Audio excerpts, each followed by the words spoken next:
Navigational aids are good friends to those who use our southeast seas, like commercial fishermen. Those who spend their time commercial fishing can spend more time on the fishing grounds if they have tenders to bring in supplies, buy the fish, and transport the fish. The Frigid Land is a tender under contract to Icicle Seafoods in Petersburg, and it works with a gillnet fleet in Haines. The crew of this tender does a lot to dispel the stereotypes of some fishermen. In fact, the Frigid Land crew might seem more at home behind a white picket fence in the suburbs.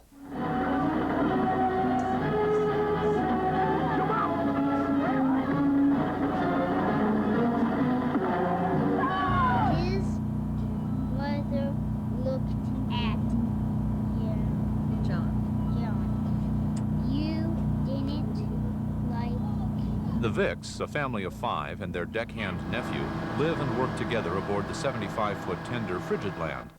Home during the school year is Petersburg, but home during the summer is the Frigid Land. I guess we do this so we can all be together, because most of the winter, Dad's gone. He's either crab fishing or halibut fishing in the spring, and he's usually gone quite a bit. Last year, he put new rails on the boat, and he was in Seattle for a long time. He wasn't home very much, and he almost didn't make it home for Christmas, and the kid, Royce, I think it was, wrote in his letter to Santa that they all did at school, "Dear Santa, what he wanted for Christmas, and P.S. Mom would like Dad home for Christmas." And so this was his way of being with the family for at least 3 months out of the year. Okay. What I like about it is when the kids get older, you see so many kids hanging around downtown during the summer not doing anything, and this way they'll be with us. We're planning on doing this for a long time, and the kids will be with us until they're out of high school and probably going to college or whatever, and this will be their summertime job, and it'll still be a family operation then. You know, it'll be, the kids will be our crew, and we'll all work together, and they'll make their money for college or whatever, and they won't be hanging around the streets or getting in trouble because they'll be with us all summer. And that's what I like about it. The kids, they don't mind it at all. They kind of like it. Stuart loves it. He likes to be out in the middle of all the action and everything. There's lots of things for them to do, but they don't always think of them on their own, and you have to tell them again, why don't you go color, or why don't you go do this, or why don't you go row your skipper, go get your fishing pole and put a hook on and fish off the end of the boat, okay? Well, Mom, I never catch out of a very Well, maybe you better put your life jacket on and go over to Stan's boat and you can catch one. Okay? No. I'll help you rig it up. No. No? You just want to sit on my back all day? Yeah. Does that mean you love me too much? Yeah. I thought so. Each Friday, the Vicks family make a 19-hour commute from Petersburg to Haines with 30 tons of ice. They arrive in Haines very early Saturday morning and begin shoveling ice so the gillnetters are able to keep their fish fresh during the 3-day gillnet opening, which begins at noon Sunday. Saturday evening, the Vicks traditionally have a barbecue with the fishermen and other tenders who are docked in Haines preparing for the next day's opening. What do you want? Mine. Do you have matches? I gotta get the charcoal started. Right here.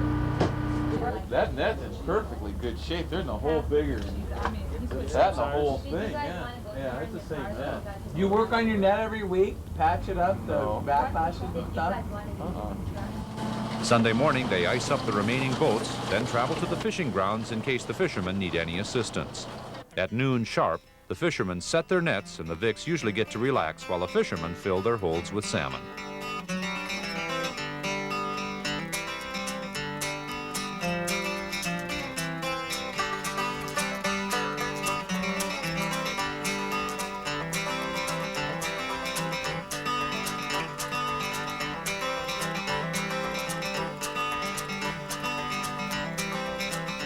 After a leisurely Sunday, the Vicks family is back to work early Monday morning to begin rounds, going from boat to boat, buying the fisherman's catch. 734.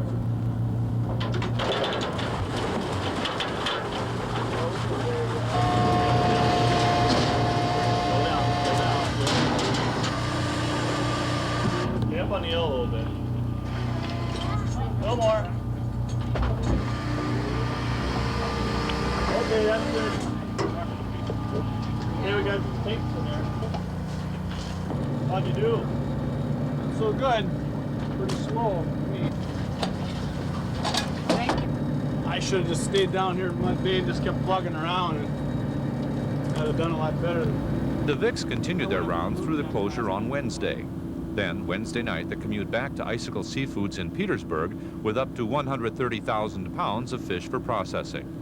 The Vicks spend one day at home preparing for the return trip to Haines for the next week's gillnet opening, and so the routine goes until school starts. When the kids go to school, she goes with them and gets them in school, and then I have to hire another person to do the books or to work on deck here, and I do the books, and I hate doing the books because there's a lot of paperwork, and she's real good at it.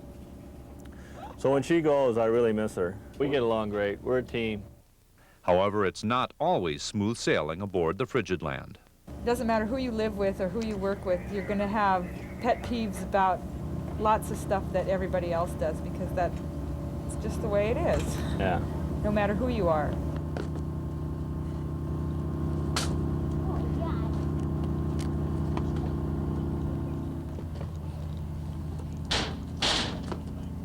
A lot of times we just let them run around. We just let them burn it off. We just let them do it because it doesn't matter what we say to them, what we do, they're going to do it anyway.